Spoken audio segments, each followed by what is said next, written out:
Hi and welcome to the video. I'm Dame and this is Dame Over, and today in Halo Infinite we're having a look at my top tips to help you get ahead of the curve in Halo Infinite multiplayer. Whether you're a Halo veteran or an entirely new player to the Halo franchise, there's definitely something here for you that will help improve your multiplayer experience. But before we get to that, a very quick reminder that I stream 6 days a week, mostly playing Battlefield over on Twitch and here on YouTube. So if you don't want to miss any of the live content, make sure you drop a sub or you drop a follow over on Twitch, and hopefully I see you in the streams. First of all, let's have a look at what is one of the most important parts of any first-person shooter, and that is the settings. On screen you can see the button layout that I've chosen to use. I've gone with a custom setting with my melee on RB, the crouch slide clicking in the right stick, and using equipment on B as well, with the throw grenade on LB. Now, making sure you have a control system and button layout that works well for you is very, very important. So if you don't like what I've done, find what works for you. I would absolutely recommend, though, changing the crouch or slide to the right stick. If you are performing any sort of advanced movement, you can continue to aim the whole time if you're on console.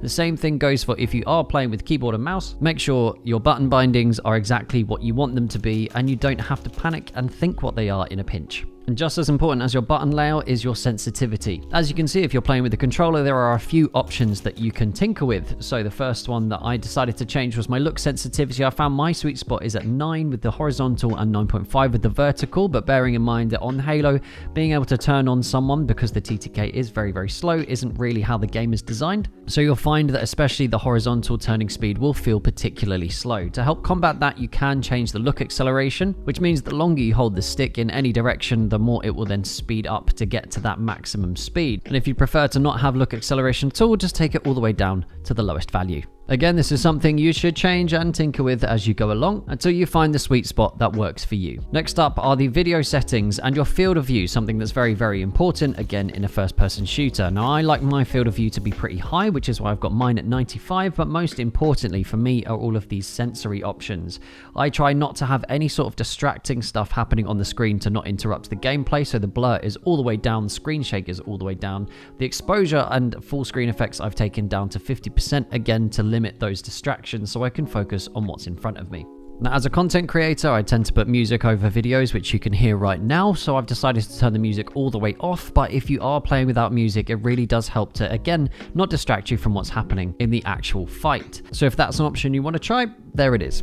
There's always the option to go into the academy and use the weapon drills or training mode to find out if you have found the right settings without actually being in multiplayer. And while we're talking about the academy and the weapon drills, I would absolutely recommend, whether you are a Halo veteran or an entirely new player, to jump into the weapon drills and see what all of the weapons do. Picking up weapons on the map, especially the power weapons, is a very important part of winning any match in Halo. So making sure you know what each weapon does is key to success. When you go into the weapon drills, you can go through the entire list of all of the weapons that are available, choose one of them and fight against bots. You'll notice some classic ones that used to be in other Halo games. For instance, we have the Sentinel Beam, which absolutely melts people, but has very difficult recoil to control, but has the ability to over-penetrate targets, which means if they are lined up in front of you, you can hit more than one target at a time.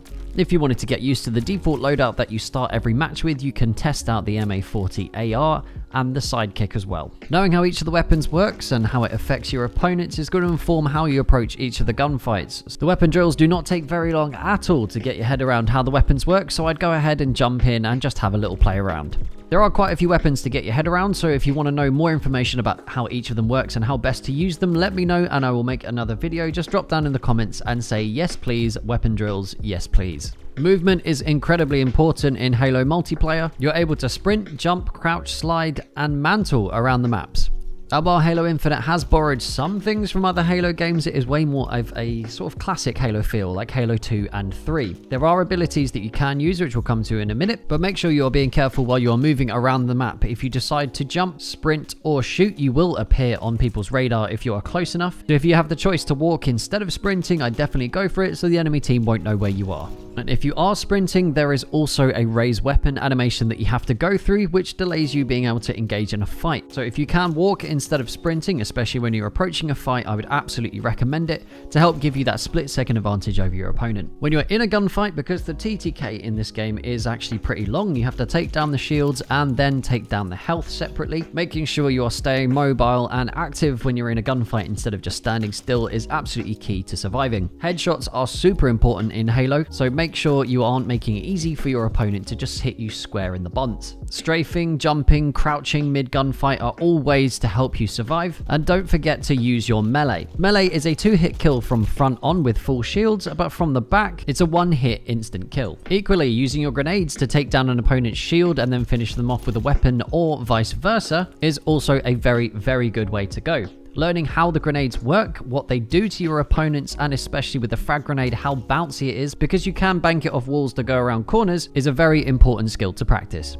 And moving on to more advanced movement, we involve the abilities. Now you can pick these up from several places around each map, and you have to press your ability button to activate them. Slightly different to the old Halo system of running into it and it instantly being active. All of the abilities apart from the overshield and active camo have a short cooldown between uses, and the overshield and active camo are just a single use pickup item. The grappling hook is excellent for flinging you around the map and getting an advantage over your opponents, especially gaining high ground, but don't forget with the grappling hook you can also pick up weapons and also pick up other abilities. So if there is an overshield on the floor that you want to grab and take from the enemy, use your grapple shot to pull it towards you. Can also be used as an offensive weapon. If you're accurate enough, you can grapple directly onto other Spartans and pull yourself close enough to them to give them a good smack around the chops. The drop wall is a one-way shield with limited health to it, so you can shoot through it from the back but not from the front. The repulsor can fling enemy Spartans off the map or away from you if they are pushing in too close, and it can also throw back grenades. Particularly useful if you come up against someone using a sword, a hammer, or a shotgun. The threat sensor is a device that sticks to any surface and reveals the enemies within its radius, spotting them and showing them in an outline as though it was a wall hack. It lasts for only 6 seconds, so make sure you take advantage of it as quickly as you can. The thruster is a dash ability which can throw you in whichever direction you're holding while you activate the ability. I'd recommend using it in midair to try and traverse the map a little bit quicker to help you gain a vantage point a few seconds faster than you normally would.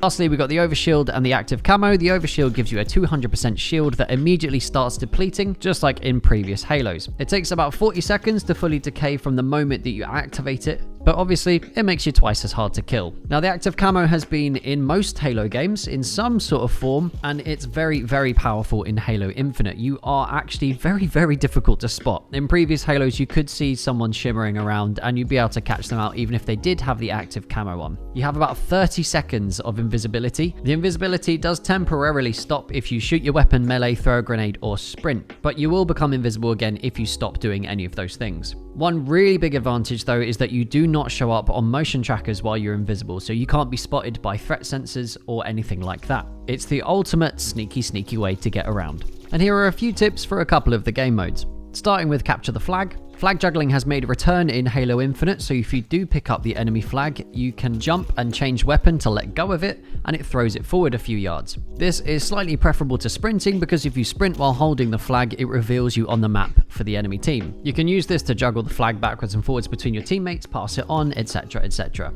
Strongholds is Halo Infinite's version of domination. In this, there are 3 points that you need to capture. If your team has a minimum of 2 points, then you start to score. Spawns flip constantly on this one, but they are very, very predictable. So if you have captured A and B, for instance, they will be coming from C. If you then capture A, B, and C, they will be spawning at A. Making sure you're facing the right way for the gunfight is the best way to not get caught out by someone absolutely Kobeing a grenade at the back of your head. And my final and what is probably the most important tip that you can take with you into Halo Infinite is sticking with your team. Team play is a super important part of Halo Infinite. Team shooting is absolutely necessary to make sure you're going to be dominating the other team. Taking on more than one enemy solo is a surefire way to die. Stick by your teammates, but without grouping up too much to get caught out with a grenade, and try to shoot the same target at the same time. Even if you can only get a few shots off with the sidekick, it reduces the time to kill for that particular opponent by a very significant amount if your teammate is able to continuously fire at them,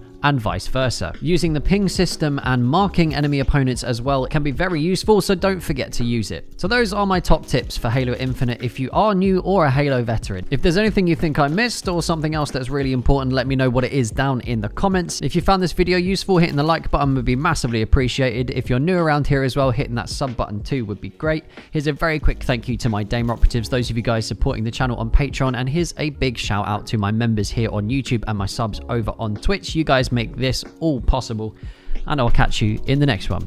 That's Dame over. Peace.